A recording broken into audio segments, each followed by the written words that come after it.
Hello everyone, welcome to my channel Maths by Sujit. Finally Railway Group D officially full advertise ahi gol. Agoteo amak ekhon short notice disile tar total jitu vacancy logote ketiar pra apply start hobo ekta dia asile aru qualification amak dia asile kiman 10 pass minimum. Thik ase ITI noholo eku nai tumalke apply koribo pariba jodi minimum 10 pass kori thoisa hokolu apply koribo paribo aru apply ketiar pra hobo 23 January pora 22 February loke. ঠিক আছে তোমালৈ কৰি লবা 23 জানুৱাৰী পৰা start হ'ব আমি বয়সটো চাই লম কিমান লগে দিছে সো নরমাল যেটো বয়স গ্ৰুপ ডিত 18 to 33 আছিল আগতে 18 পৰা 33 লকে বাট এইবাৰ কি কৰিছে 18 to 36 কৰি দিলে মানে 3 ইয়াৰ এক্সট্ৰা দিছে কিহৰ কাৰণে কোভিডৰ কাৰণে ঠিক আছে তো আমাৰ কাৰণে ভালে 3 বছৰ এক্সট্ৰা দি দিছে তো জেনাৰেল ক্যান্ডিডেট যাৰ 36 এজ হৈছে ন হিহঁতে এপ্লাই কৰিব পাৰিব বাকি SC ST কাৰণে 5 বছৰ এক্সট্ৰা থাকে আৰু OBC ৰ কাৰণে 3 বছৰ এক্সট্ৰা থাকে আমি সিলেবাসখন চাই লওঁ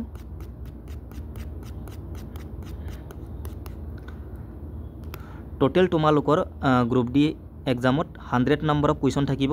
আৰু মাৰ্কো কিমান 100 থাকিব CBT এক্সাম হ'ব এটা এক্সাম হ'ব কম্পিউটাৰ বেসড টেষ্ট ঠিক আছে তো জেনাৰেল সায়েন্সৰ পৰা 25টা কুৱেশ্যন থাকিব আৰু নম্বৰ কিমান থাকিব 25 নম্বৰ থাকিব এটা কুৱেশ্যনত 1 নম্বৰকে ম্যাথমেটিক্সত 25 নম্বৰ কুৱেশ্যন থাকিব আৰু মাৰ্কো কিমান 25 থাকিব তো সোৱা সায়েন্স 25 আহিব ঠিক আছে তোমালকে ভালকে পঢ়িবা NCERT বেসড 9 10 বুক চালে হল ভালকে ক্লাস 9 10 ৰ চালে হল আৰু ৰিজনিংৰ পৰা 30 আহিব জেনাৰেল এৱাৰনেস এণ্ড কাৰেন্ট এফেয়াৰ কিমান 20 তো ম্যাথছ ৰিজনিং আৰু সায়েন্স এই তিনিটা মিলাই কিমান হল 80 তো ইয়াত তোমালকে বেছিকে ফোকাস কৰিবা ঠিক আছে বাকি এই কম্পিউটাৰ টেষ্টৰ পাছত তোমালোকৰ কাট অফ উলাব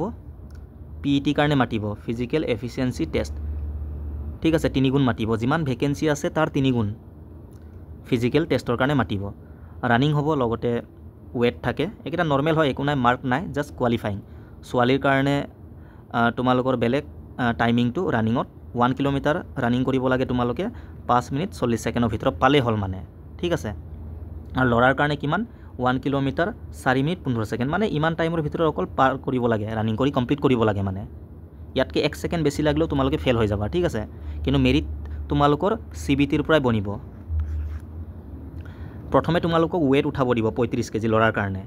100 মিটাৰ যাব লাগে 2 মিনিট টাইম থাকে আৰামছে উঠাই কিনি খুস্কাৰি গলে হল জাস্ট 2 মিনিটৰ ভিতৰত পাব লাগে আৰু তাৰ পাছত তোমালোকে ৰানিং কৰিব লাগে ঠিক আছে আৰু সোৱালিৰ কাৰণে 20 কেজি থাকে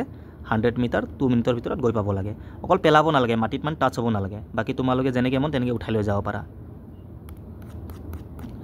আমি গুৱাহাটীৰ ভ্যাকেন্সি লিষ্টটো চাই লম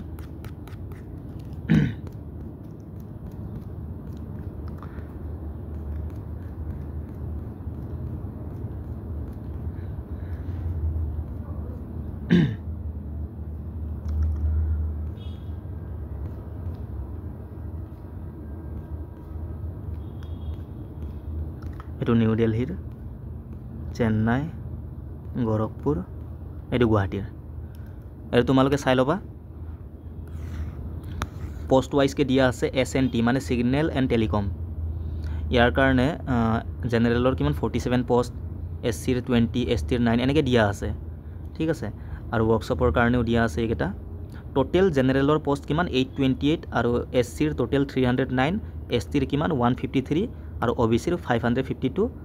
EWS ৰ এনেকে দিয়া আছে টোটাল কিমান সব মিলাই কিনি গুৱাহাটীত আমাৰ 2048 পোষ্ট আগতকে অকমান কম লাষ্ট ইয়াৰ 2019 ত যেটো ভ্যাকেন্সি উলাইছিলে যত মানে আমি দিছিলো এক্সামটো ঠিক আছে 2019 তে মই এপ্লাই কৰিছিলো তাত তোমালোকৰ 3000 তকৈ অকমান কম আছিল 2000 সামথিং আছিল অকমান কম বাট এবাৰ তাতকৈ অকমান কম বাট ইমানো কম নহয় তোমালোকে পোষ্ট বহুত কম বুলি এনেকে ভাবিব নালাগে ভালকে পঢ়িলে হল এটা পোষ্ট ললে হল ঠিক আছে এতিয়াও পোষ্ট আছে ঠিক থাকে একেবাৰে কম নহয় তো চান্স তোমালোকৰ কাৰণে এবাৰ কাৰণ ITI ডিম বুলি কৈছিলে নেক্সট টাইম পৰা 2019 ৰ পাছৰ পৰা আমি দিওটো ITI টো মানে আতৰাই দিছিলে তো আমি এপ্লাই কৰিব পাৰিছিলো বাট এইবাৰ পৰা ITI টো মানে ম্যান্ডেটৰি বুলি কৈছিলে বাট ITI টো আকৌ হটাই দিলে তো যি সকলে মিনিমাম 10 পাস কৰিছে হিহঁতৰ কাৰণে কি গোল্ডেন অপৰচুনিটি তো তোমালোকে ভালকে প্ৰিপাৰেচন কৰা বাকি ময়ো মেথছৰ ভিডিও পাৰিলে ষ্টাৰ্ট দিম গ্ৰুপ ডি কাৰণে তোমালোকে ফলো কৰিবা ঠিক আছে থ্যাংক ইউ বাই